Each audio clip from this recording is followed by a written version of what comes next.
Welcome to UW-Stout Outdoors. Today we're just doing some regular maintenance on our outboards, and we're at the storage unit.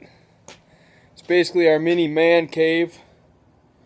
We got the duck boat, our guns, and our hunting stuff, and our fishing stuff is what we keep in there.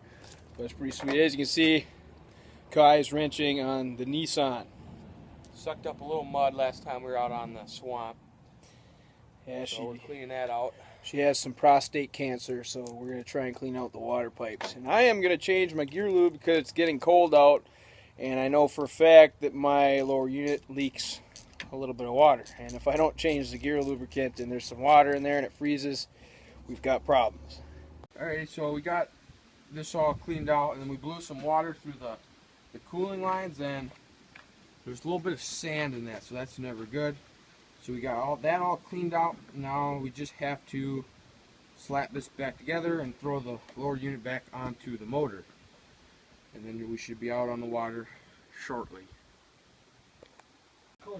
So as you can see, the Nissan is put back together. We're going to go try and test it out, make sure the water pump works. And then another thing that we quick fixed, when I was out hunting, you always had to pull the cover off because this little neutral safety switch, this linkage was a little bit bent. So this little cam or roller guy, it would be like that all the time, so you couldn't pull it because there's teeth on the flywheel which doesn't let you start it in gear. So now we fixed that so we don't have to take the cover off every time, which is a little more convenient, especially at 5 in the morning. Alright, so now I've got everything I need to change my gear lube. What you're going to need is you're going to need a flathead screwdriver, some new gaskets for your fill plug and your vent plug, and obviously you're going to need your gear lube. I have Quicksilver here. It's made by Mercury. You don't have to use that stuff, it's just what I use because I like it. So what you're going to do first, you're going to take out the drain plug, which in my drain plug is located at the very back end of the lower unit.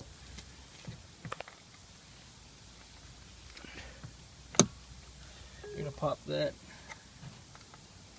loose here, and you'll start to see some oil dribble out. And as you can see here, there's a lot of water in there, which is really not good. Holy cow.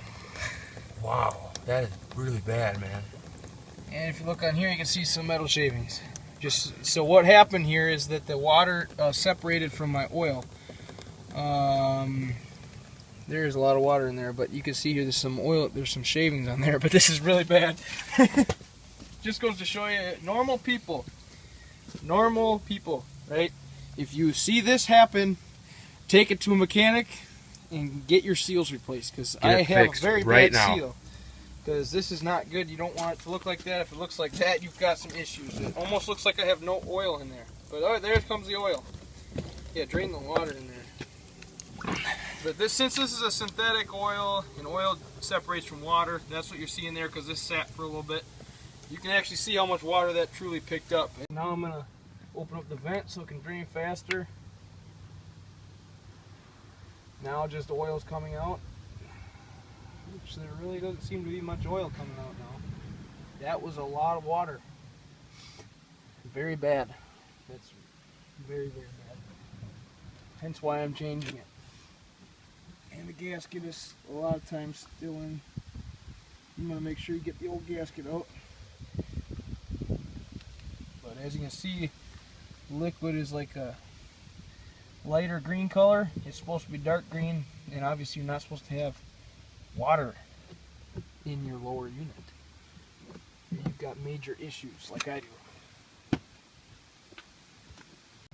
Alright, so we let her drain for a good 15 minutes just to make sure everything got out. She started to drain a little bit quicker after everything settled. But like I said, there's a lot of water in there, so I'm just going to change my gear lube every time I use it from now on. That way I don't have to replace the seals for now, but I will replace the seals later. So what you need is a pump here that fits your engine. If it's like a Tohatsu or a Yamaha or something, you might need this little adapter. They have smaller plugs. Smaller engines sometimes have it too. But basically this just goes right in your fill or your drain plug here. And it's just going to screw in and thread in. And that's a lot of times will twist your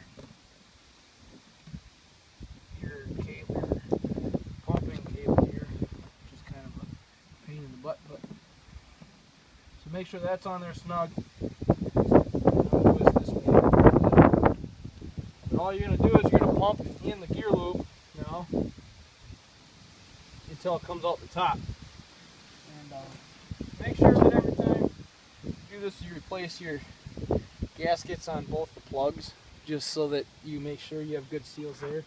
Obviously mine doesn't have a good seal somewhere, but mine takes quite a bit of oil because I have a 175, almost takes a whole quart. But just keep pumping it in here.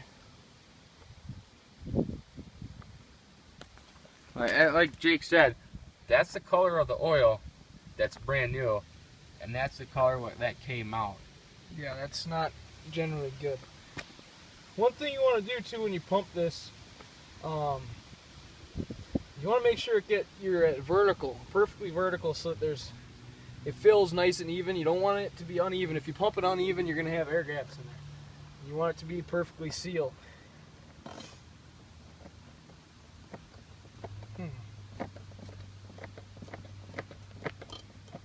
Oh, I figured out something. This little straw here, you need to put on your guy, or it will not continue to pump. I was thinking, there's no way you killed that entire quart that fast. Yeah, you need this little straw here, or you're not going to be able to pump out your whole quart. That was the issue I was running into here. So there we go, we're back in business. Don't forget that little thing. But yeah, mine, I mean, you can see it's only got this back half where the gears are, but it fills up quite a bit of oil. The front half is the O-rings and stuff that we need to replace.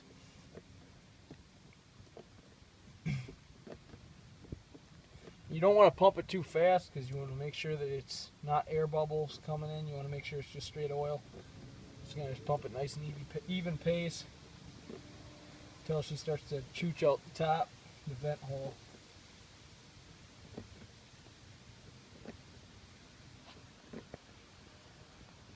Oh, just a quick update from the tournament. We only had just a little bit of collateral damage. We chunked the prop on a rock. I mean, there's a little bend to it, but it's not terrible. All the other blades are fine. Yeah, which, I mean, this prop... This prop's pretty beat up. It needs help anyways, so next year I'll replace the prop. And maybe this winter I'll rebuild the lower unit too.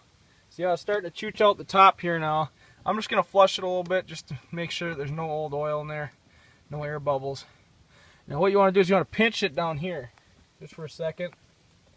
And just allow the oil to kind of settle now. So it doesn't kind of go back up in the thing. You want to let it settle, all the air bubbles come back up.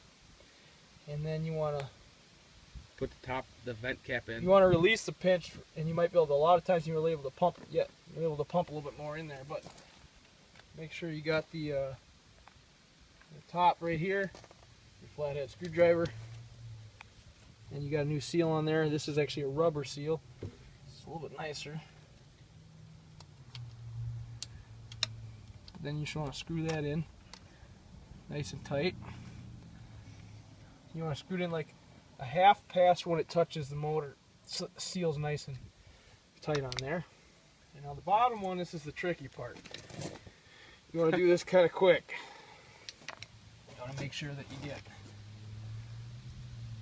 pull it off fast enough and put it back in fast enough so you don't leak out all the fluid. You don't want to leak out too much. Leaking out a little bit is fine, but you don't want to leak out a lot. Oh crap. Gotta trim the motor up. There's my oil pan. She's not leaking out anywhere right now, so.